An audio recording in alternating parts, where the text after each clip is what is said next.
Spirit Airlines was the most profitable airline in the US, earning 40% more per plane than any other carrier.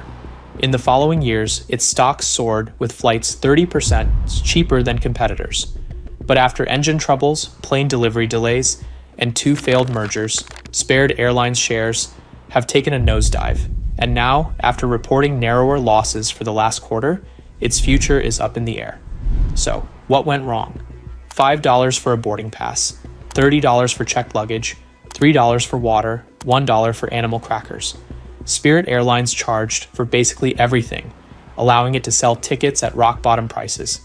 The only complimentary item on the plane: ice. Spirit bet there were a lot of customers that regular airlines were kind of leaving on the table because they just can't afford the cost of a ticket.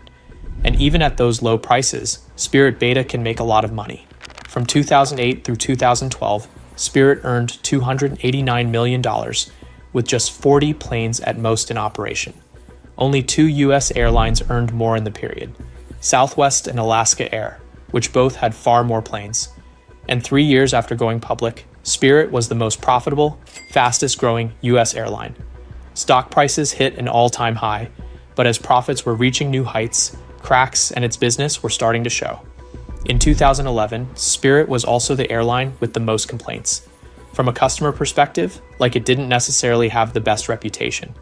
Even still, Spirit ex-CEO Ben Baldanza said they were optimistic.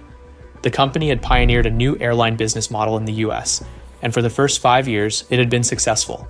But other companies had been watching. As soon as fuel prices dipped in 2015, carriers slashed prices on some tickets, cutting into Spirit's customer base. And Delta introduced a new cabin class, Basic Economy, in an effort to compete with Spirit. You know, people started to get very nervous, like how could Spirit survive? Given the choice between a Basic Economy ticket on American, Delta, United, or a Spirit ticket, why would you still choose Spirit? Other airlines followed too.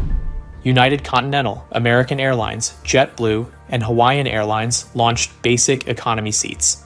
Ticket prices fell across the United States. Stock prices tumbled. For Spirit, something had to change. So in 2016, the company replaced longtime CEO Ben Baldanza with industry vet Robert Fornaro.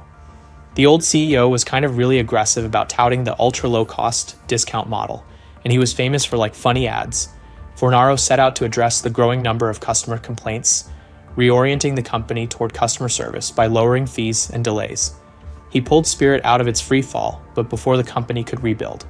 Coming out of the pandemic, people were not really traveling for business in the same way they had before, and the bigger airlines started going after people going on vacation, flying for leisure, and those had always kind of been Spirit's best customers.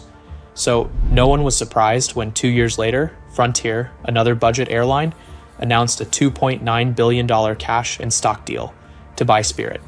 The deal was announced and everything kind of seemed to be going along, and then, kind of out of nowhere in April, JetBlue swoops in with its own offer for Spirit. That offer came in 2022, all cash $3.6 billion. Shares rose 22%. JetBlue's offer was not solicited, and Spirit was really resistant to it. Spirit exact set of JetBlue. Ted Christie, the chief executive officer of Spirit Airlines, said, "I have wondered whether blocking our deal with Frontier is in fact their goal." By July, the Frontier deal fell through, and on the 28th, JetBlue agreed to acquire Spirit for $3.8 billion. Spirit's problems didn't end with the failed merger. It had ordered expensive new planes from Airbus to run more flights, but deliveries were delayed. Then, in July 2023, there was a recall for an Airbus engine. Spirit had to ground some of its planes. Ted Christie said, "Exposure to this issue is very unique and material for us and is having an impact on our margin. Spirit was already in debt, so it sold more than 24 planes and used that money to pay down $465 million, then rented the planes back to keep flights running.